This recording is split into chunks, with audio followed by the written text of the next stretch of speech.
Let's take a look at the euro dollar for the upcoming October the 22nd session.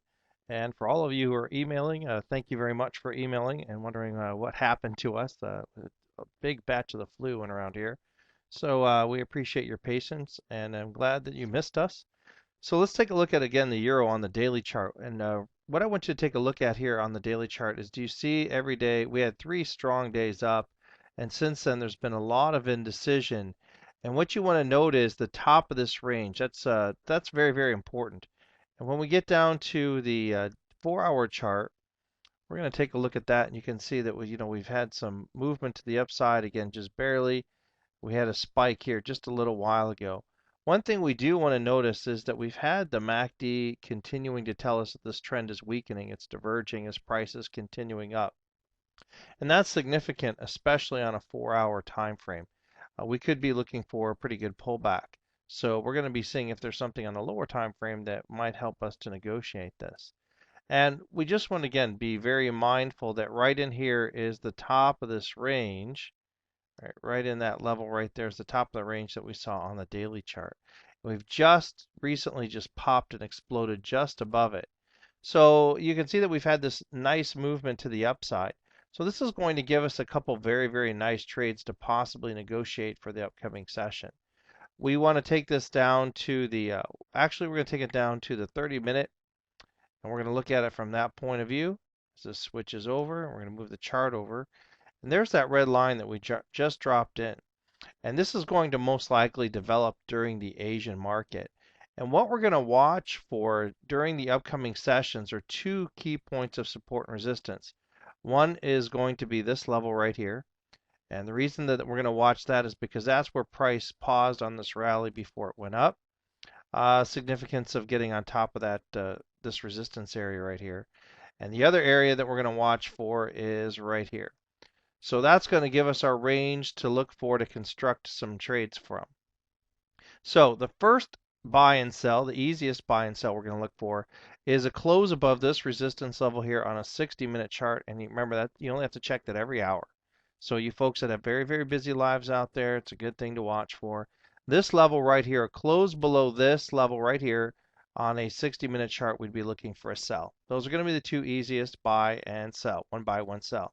The ones that are going to be a little bit more difficult because we're not there yet, and you have to, again, see them in the future, is if price happens to trend back down and holds down here and continues to retest this previous resistance to support. It's going to give us some kind of trend line in the future. If that should happen, we're going to draw that trend line according to wherever price is and has moved down to this level. And then any kind of break above that on a close of a 30-minute candle. That means you have to look every 30 minutes.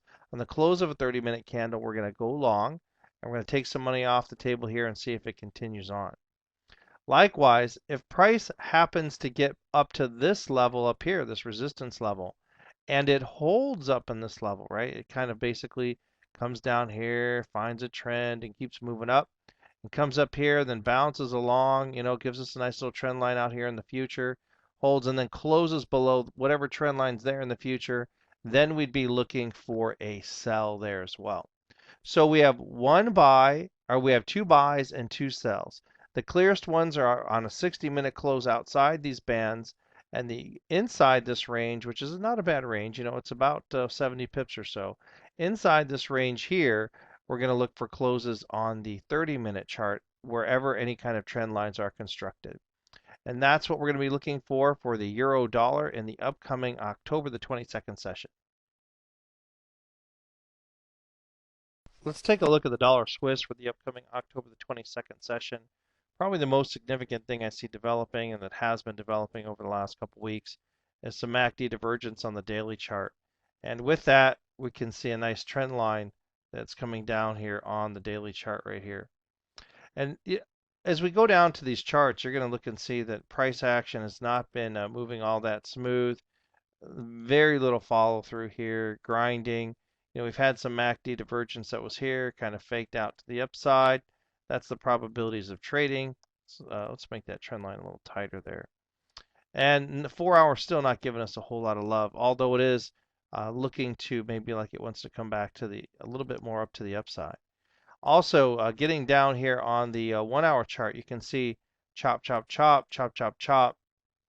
And the fact that it's so choppy on the 1 hour chart, and as we get down to the 30-minute chart, you can see that there's some smooth movement here, but you have to be very clear and distinct.